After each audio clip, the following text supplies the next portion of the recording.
Olá, meus amigos, bom dia para vocês. Voltei para dar continuidade à nossa reflexão em cima da segunda carta aos Coríntios e hoje nós vamos falar dos capítulos 6 e 7. No capítulo 6, Paulo ele traz a consciência da igreja, é algo que não era muito claro para eles. Apesar de estarem congregando, como igreja cristã, eles ainda eram muito influenciados pela sociedade. E nós já vimos aqui que a sociedade era tremendamente idólatra e promíscua. Então, a princípio, Paulo ficou horrorizado com os pecados que aconteciam ali naquela igreja, Havia adultério, havia um irmão contra o outro, havia prostituição, havia um rapaz ali que tinha relações sexuais com a própria madrasta, Enfim, era uma igreja dividida, as pessoas eram egoístas, tudo isso por causa do jugo desigual. Jugo desigual não é só com relação ao relacionamento de um casal, não. O jugo desigual é qualquer relacionamento onde um influencia o outro, E esse termo vem do Velho Testamento, quando a lei proibia de juntar no mesmo trabalho, boi e jumento, Porque eram animais diferentes, eram animais de porte diferente, que trabalhavam em ritmos diferentes, então não daria certo, Boi deveria trabalhar com boi e jumento com jumento, E aí Paulo traz isso para o Novo Testamento como metáfora para tratar a desigualdade. E nesse texto aqui ele fala sobre a impossibilidade do cristão se aliançar com as trevas, com o pecado, com a idolatria, com tudo que o evangelho condena. O cristão deveria se abster de fazer aliança. Então ele traz a consciência da igreja, que nós fomos chamados com um propósito. E o principal propósito da igreja é influenciar o mundo e não ser influenciada por ele, Nós vimos aqui recentemente muitos cristãos discutindo sobre política, Uns defendendo família, defendendo princípios, defendendo valores, defendendo uma porção de coisa. E vemos cristãos também defendendo a outra parte, que prega o aborto, a homossexualidade. Enfim, são coisas que não encaixam com o evangelho. Então, a gente precisa ter discernimento e se posicionar de forma que não deixe dúvida para quem está do lado de fora. Você tem que ser reconhecida como uma testemunha de Cristo. Então, o que Cristo pregava, você deve pregar. O que o evangelho diz, você deve dizer, Se é que você é testemunha de Cristo. Então, o que Paulo está falando aqui é que a igreja estava influenciada pela sociedade em geral, de forma que o pecado entrou dentro da igreja e os membros ali, os cristãos que professavam o nome de Jesus, professavam a sua fé em Cristo, eles estavam praticando as coisas do mundo, A idolatria entrou na igreja, a promiscuidade entrou na igreja, A impureza, enfim, os pecados que eram praticados do lado de fora estavam sendo praticados do lado de dentro, E aí Paulo diz que é justamente essa consciência dele e dos auxiliares dele que estavam lá na Macedônia, Eles chegaram lá e encontraram um ambiente hostil. Eles foram perseguidos, eles foram maltratados fisicamente. Porém, essa consciência de estar cooperando com Deus, porque Deus tem um propósito eterno. Ele tem um plano que vai ser cumprido, Então, os cristãos, eles têm que ter essa consciência de que eles são os cooperadores de Deus aqui enquanto eles vivem, né? Nós doamos a nossa vida em favor daquele que doou a vida dele por nós, né? Por isso, a gente cumpre o propósito eterno, né? Nós somos instrumentos. Enquanto eu viver, né? Eu não sei quantos dias Deus reservou para mim, mas enquanto eu viver, eu tenho uma função. Para isso, Deus me deu um dom, né? Então, eu cumpro esse propósito, né? E os meus próprios interesses, eles são secundários, né? E buscando o reino de Deus em primeiro lugar, as outras coisas que eu necessito são acrescentadas, né? Deus prometeu assim. Então, o que a gente vê hoje além dos cristãos serem influenciados pelas ideias do mundo, eles estão muito habituados a correr atrás dos seus próprios interesses, né? Eles acham que eles foram se converteram ao evangelho para a vida deles fazer diferença, né? A vida material, a vida, a estrutura dele, enfim, é isso que vai atrair a atenção das outras pessoas, né? Na cabeça deles. Mas não é. É o que Deus fez. O reino de Deus, ele é dentro do homem. Então, as mudanças vêm de dentro para fora.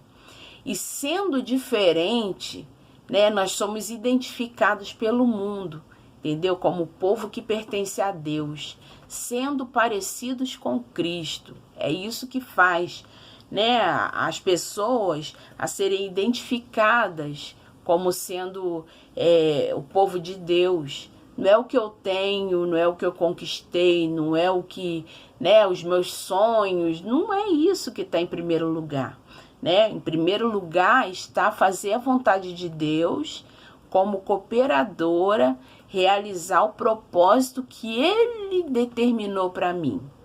Aí, realizando isso, tudo aquilo que eu preciso é acrescentado na minha vida, sem que eu precise nem abrir a minha boca para pedir, né? Deus vai me dando, Deus vai me abençoando, conforme, né, a vontade dele.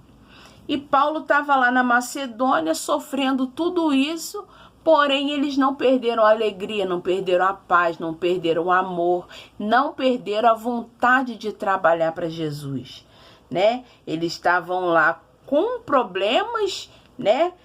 Aflições do lado de fora e temores do lado de dentro, mas nem assim eles ficaram abatidos, nem assim eles se entregaram, nem assim eles desistiram, né?